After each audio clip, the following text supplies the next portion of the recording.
사랑합니다. 우리 인사할까요? 사랑합니다. 사랑합니다. 오늘 이게 주일학교 어린이들 학생부 함께 예배드리게 돼서 얼마나 기쁜지 모릅니다. 가족이 함께 앉으라고 하는데 말을 되게 안 듣습니다. 이렇게 말을 되게 안 듣는 거는 하나님의 축복을 받기 싫다 하는 것과 똑같아요. 본래 성경에 보면 아브라함, 이삭, 야곱 이렇게 가정에 보면 가정의 아버지가 그 가정의 제사장입니다. 그리고 자식들에게 하나님의 축복을 빌어줍니다. 자식에게 하나님의 축복을 빌어주는 그런 가장, 그런 부모가 되는 것이 얼마나 중요한지 몰라요. 왜 오늘 이렇게 가족이 다 같이 앉느냐? 말씀 끝나고 부모님이 자녀들에게 축복하며 기도해 주는 시간을 가지라고 하려고 그렇게 했는데도 말을 되게 안 들어요. 에? 하나님의 축복받기가 싫은 것 같아요. 믿음을 가지고 부모가 하나님의 축복을 자녀들을 위해 빌어주는 것, 기도해 주는 것. 이게 얼마나 중요한지 몰라요. 오늘 이렇게 온 가족이 함께 예배드리는 그런 여러분들 정말 환영하며 축복합니다. 전주에 우리는 이사야의 말씀을 통해서 새 일을 행하신다고 하는 그런 하나님의 은혜를 함께 나누었는데요. 너희는 이전 일을 기억하지 말라. 보라, 내가 새 일을 행하리라. 그렇게 말씀했고, 요한계시록에도 보면 다시는 사망이 없고 애통하는 것이나 아픈 것이 다시는 있지 아니하리니 보라, 내가 만물을 새롭게 하노라 하는 말씀도 우리가 묵상했습니다. 오늘 본문의 말씀에도 사도 바울은 말하기를 이전 것은 지나갔으니 보라 새 것이 되었다. 그렇게 말씀하고 있어요. 우리가 그리스도 안에 새로운 피조물이 되었기 때문에 새 것이 새로운 존재가 되었음을 선포하고 있어요. 우리 앞에 이렇게 새로운 일을 꾸미시는 하나님의 손길을 가르쳐 주시고 있는 말씀들이죠. 우리는 주님의 은혜로 죄사함 받고 새로운 존재가 된 하나님의 자녀들임을 기억해야 합니다. 하나님의 자녀된 우리는 하나님의 이 새 일에 마땅히 동참하는 삶을 살아야 할 것이에요. 사랑하는 성도 여러분, 하나님이 꾸미시는 이 놀라운 새 일이 나에게 이루어지기 위해서 우리가 해야 할 일은 뭘까요? 먼저 여러분, 과거와의 절단이 반드시 있어야 합니다. 누가복음 17장 32절에 예수님은 롯의 아내를 생각해라 그런 말씀을 하십니다. 창세기 19장에 나오는 소돔성의 멸망 사건을 말씀하시고 있는 그런 사건이죠. 소돔성이 죄악으로 심판받을 때 롯의 가족들만 구원을 받습니다. 그런데 롯의 가족의 큰 비극이 뭐였습니까? 롯의 아내에게서 발생하고 말았습니다. 소돔성에서 구원받는 유일한 조건은 뒤를 돌아보지 말아라. 뒤를 돌아봐서는 안 된다 하는 그런 말씀이었는데, 여러분, 뒤를 돌아본 그런 롯의 아내는 결국 소금기둥이 되고 맙니다. 이 얼마나 큰 비극이에요.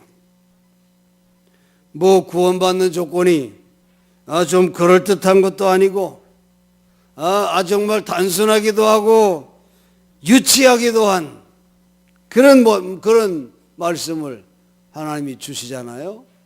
뒤를 돌아보지 말아라. 뒤를 돌아보지 말라. 그런데 여러분 보세요. 뒤를 돌아본다고 하는 것이 얼마나 중대한 문제라고 하는 것을 우리는 알 수 있습니다. 참된 회개와 그 회개의 열매와 자세에 대해서 뒤를 돌아보지 않는 것은 아주 절대적으로 필요한 문제라는 것입니다. 뒤를 돌아본다고 하는 것은 아직도 죄된 생활에 미련을 갖는 모습을 보여줍니다. 세상의 재미와 쾌락과 또 세상 영화의 매력에 아직도 붙들려 있다고 하는 증거가 아닐 수 없다는 거죠. 진리를 향한, 하나님 나라를 향한 구원과 참다운 행복을 향한 새 출발의 결단을 못 내리는 모습이 바로 뒤를 돌아보게 만든다는 겁니다. 그래서 롯의 아내는 죽음의 화석이 되고 맙니다. 전진할 수 없는, 정말 생명이 없는 그런 죽음의 화석이 되고 만 거예요. 여러분, 인간이 이보다 더 큰 비극이 어디 있겠습니까? 세상에 많은 사람들 보세요. 살아있는 것 같지만은 이미 전진도 할 수 없고 발전도 없고 꿈도 없는 그런 불가능한 그런 죽음의 화석과 같은 이들이 얼마나 많은지 모릅니다. 과거라는 망령에 붙들려 사는 사람들, 향수에 젖어 사는 인생들, 잃어버린 기회를 두고 기억하는 사람들, 잘못 처리한 실패를 그대로 생각하고 있는 사람들, 아직도 죄책감 속에 계속 머물러 있는 사람들, 우울했던 사건이나 화가 났던 일들, 미워하고 싫어했던 그런 과거의 심정에 그런 심정을 마치 무당이 망령을 불러내듯이 가끔 불러내서 혼자서 궁상을 떠는 그런 부닥거리를 하는 인생들이 얼마나 많은지 모릅니다. 여러분, 외롭던 일을 기억하면 더 외로워집니다. 분했던 일을 기억해 보세요. 더 분해질 수밖에 없을 겁니다. 우리 한국 사람들 지난 고생 이야기나 고통받은 이야기를 자랑삼아 하는 민족도 아마 이 세계에 없을 거예요. 그래서 우리 민족을 한민족이라 그러잖아요. 한풀이하는 민족이다. 응?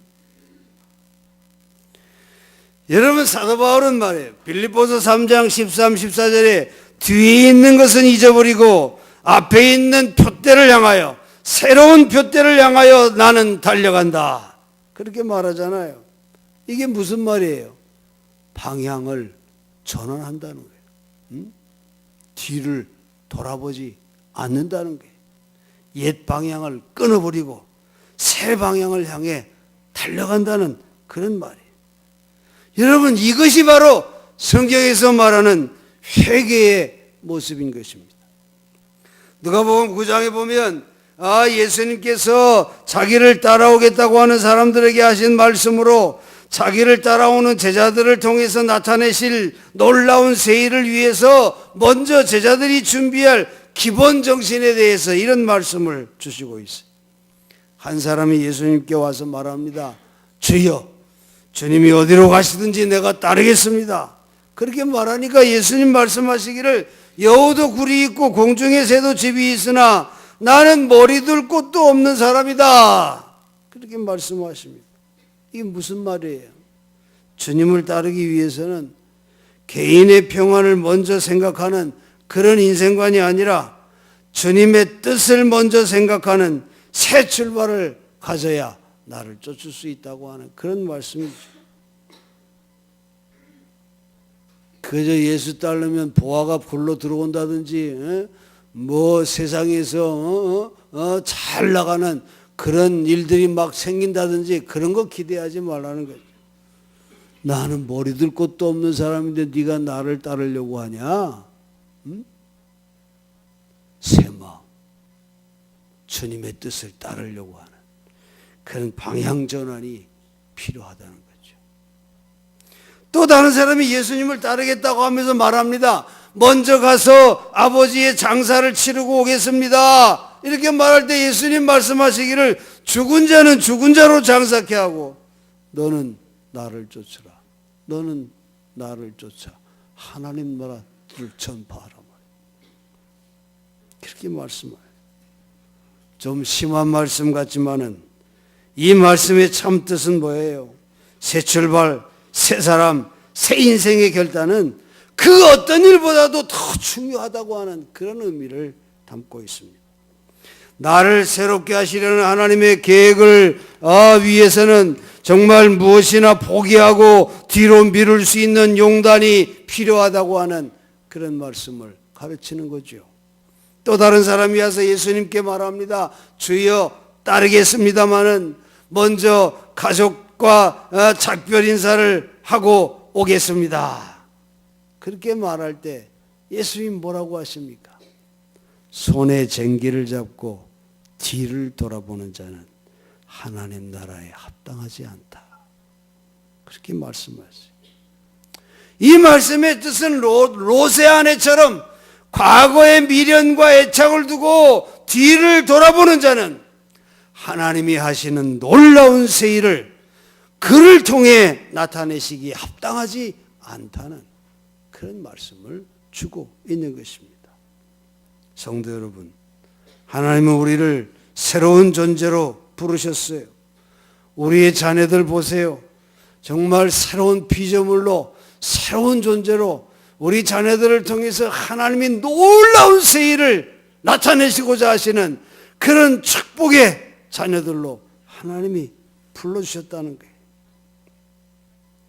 병들고 썩을 몸이 아니라 썩지 않고 병들지 않는 영생의 몸을 주시려고 또 우리를 부르셨어요.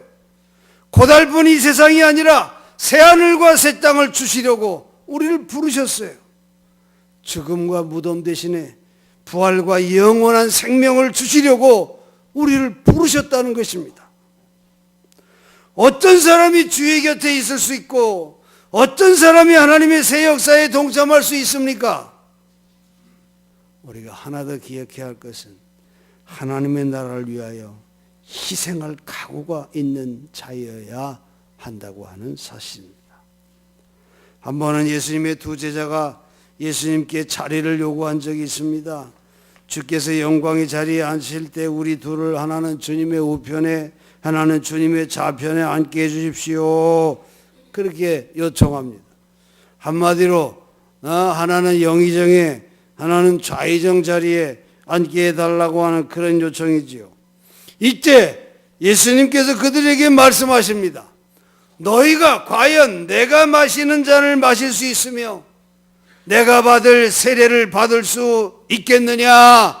이렇게 반문하십니다.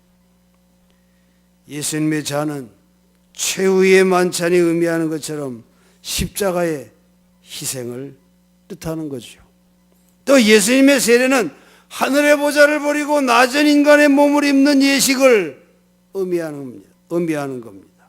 높은 보좌가 아니라 오히려 낮은 자리, 비천한 자리, 죄인들의 친구가 되신 예수님을 가리키는 그런 말입니다. 여러분, 낮아지면 높아지는 것입니다. 대접을 받으려면 대접을 해야 하고 버리는 자가 얻는다고 하는 것이 성경의 원리인 것입니다. 너희들이 진정 나와 같이 십자가의 희생의 길을 갈 수 있으며 너희들이 정말 낮은 데 내려앉아 무사람의 종이 될 수 있겠느냐?